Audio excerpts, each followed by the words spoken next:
to Camp Constitution Speaks. My name is Hal Shurtleff. I am the director of Camp Constitution and co-founder. I'm here with Mr. Daniel McGonigle, who is an author as well as one of our camp instructors. And we're here to talk about some of the items that are available on Camp Constitution's online bookstore, which we created just a few months ago. It's now December of 2014. And before I forget, Camp Constitution 2015 is coming up July 12th to the 19th at the same venue it's been since we started in 2009, beautiful Tolinippy in Ridge, New Hampshire. And you can actually go to the website and download one of these pamphlets or contact us. We'll be happy to send you some hard copy free. Well, we have about 15 to 20 items on our bookstore, online bookstore, campconstitution.net, and you'll see the drop down for the bookstore. And I'm going to discuss a few of the items we have available. The first one is a book written by Dan McGonigle. And Dan, since you're the author or editor, you can talk a little bit about it. Execute the Laws to Restore the Republic. And why should someone buy a copy of this great book? Because, as the title says, we need to restore the Republic. Okay. And the way to do it is to execute the laws. So this book can inform the reader on how to go about what needs to be done in order to execute the laws. And you're speaking mainly about restoring the state, the constitutional militia of the several states is what the major premise of that book. That's an institution that needs to be, a constitutional institution that needs to be restored. Restore the Republic in more layman's terms would mean to restore all levels of government to constitutional operations. Right, right. And the militia that you mentioned is... Now, when you say militia, Yeah. many people hear that word and they think of some guys running through the woods, some private entity. We're talking about the militia under the state constitutions as well as the U.S. Constitution. Correct. Yes. Correct. Enumerated in both. It was That's right. the militia is pre-Constitution, going back to the 1600s, and always for 300 years up to 1900, they had the power to execute the laws. Yes.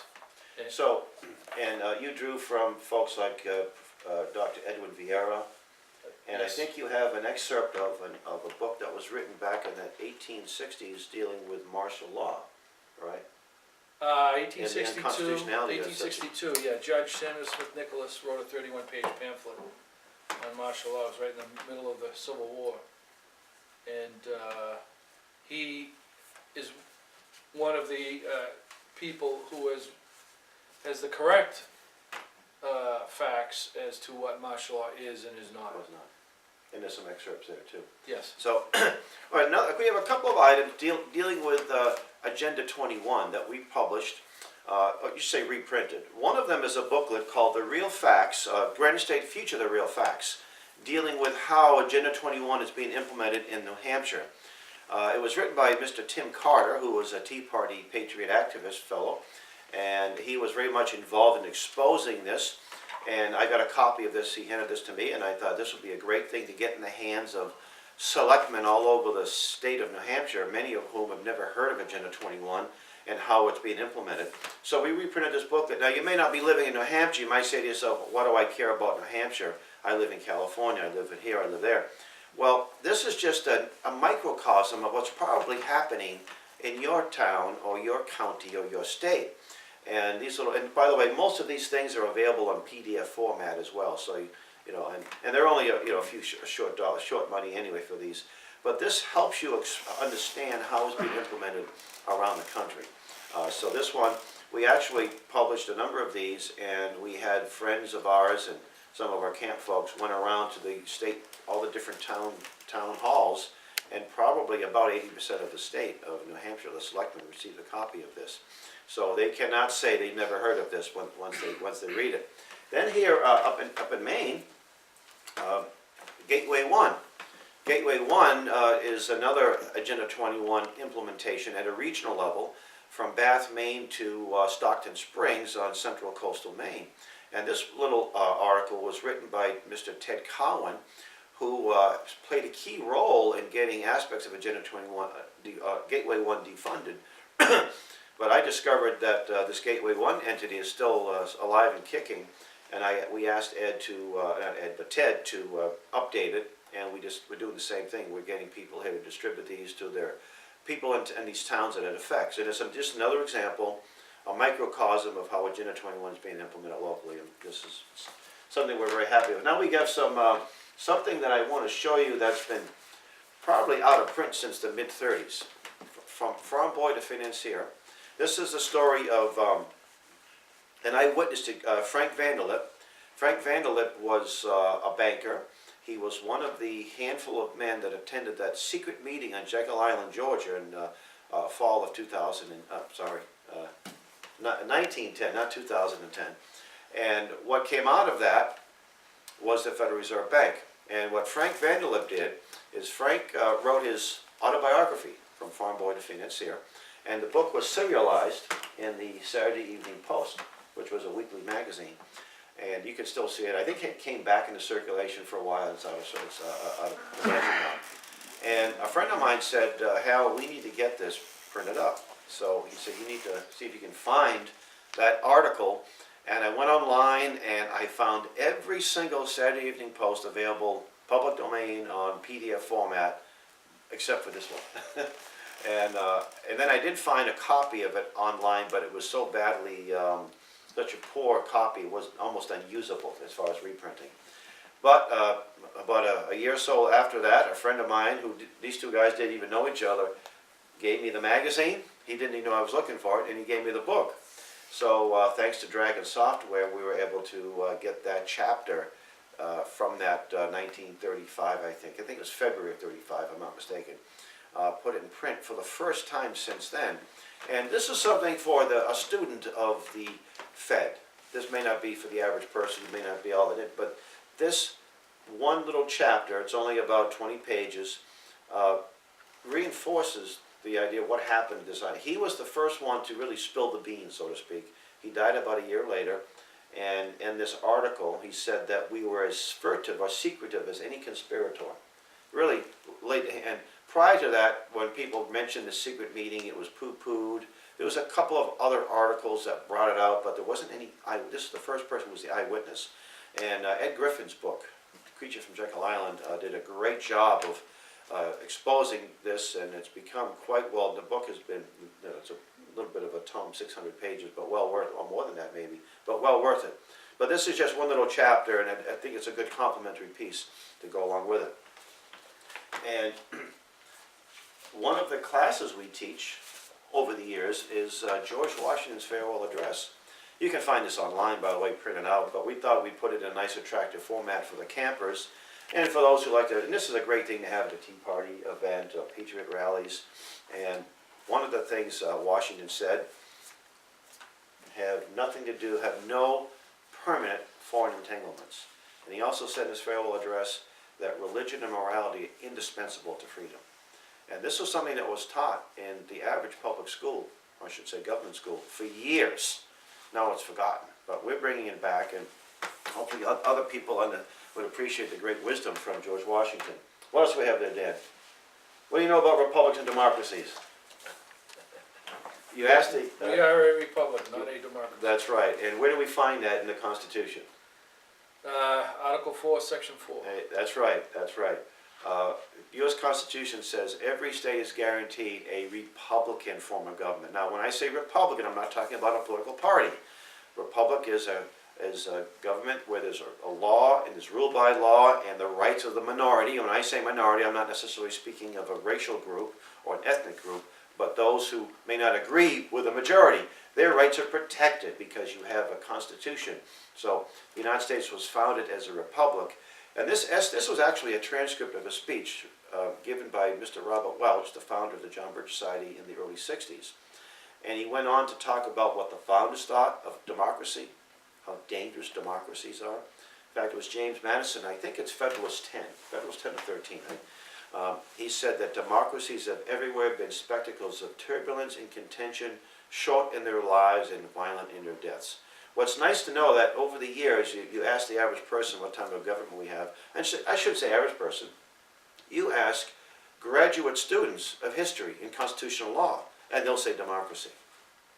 But more and more people are sort of catching on, and it's not just a question of semantics, a democracy or a democratic republic. We're a republic.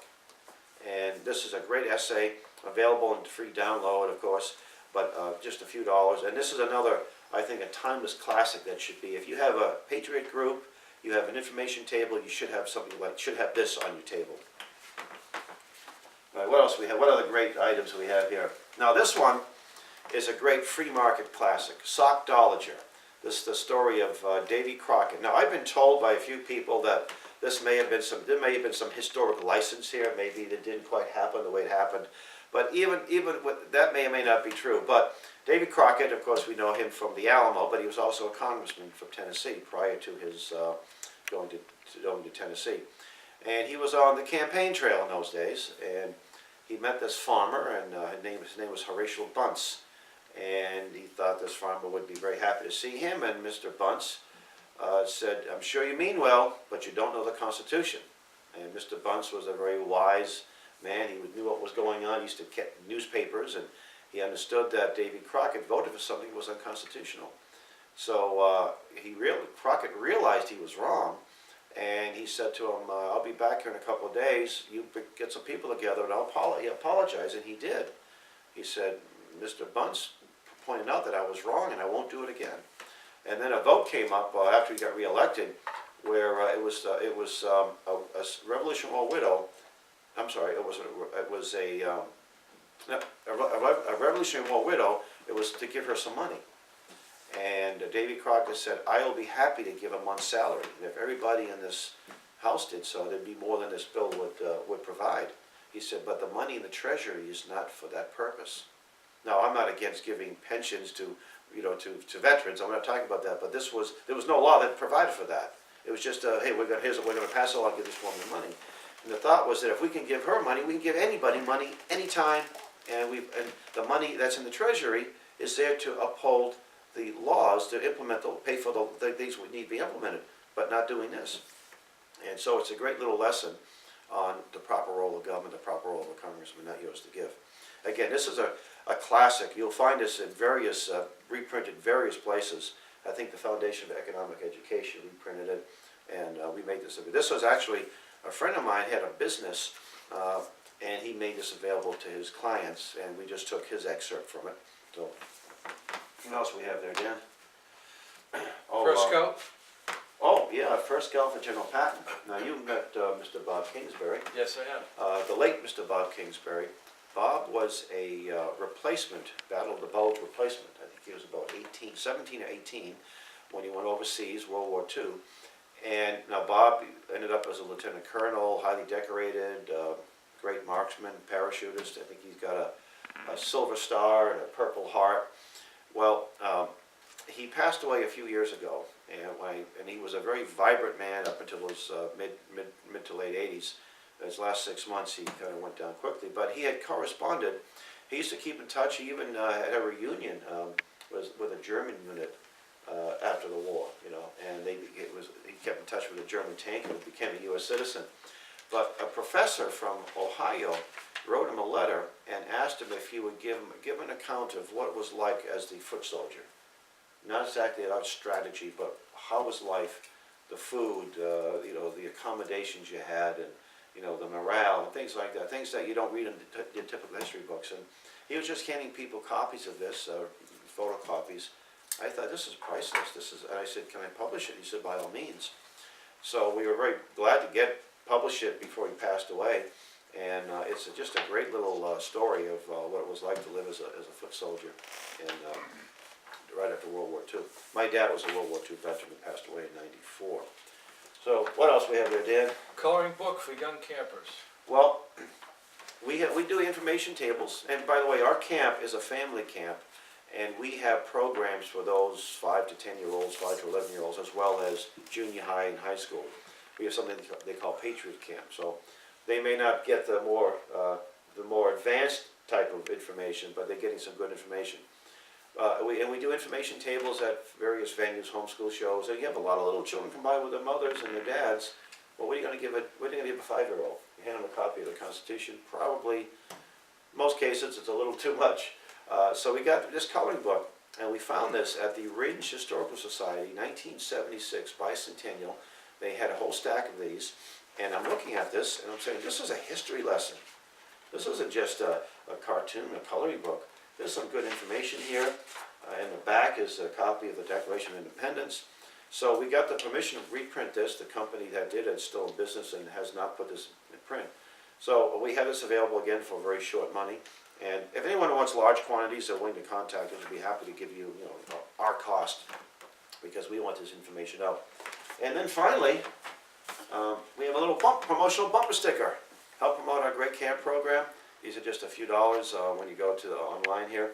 And we've had some people will see this bumper sticker, and as a result of that, they're coming to our camp. So the little things like this really help our camp program. So we do have some other items that I don't have here.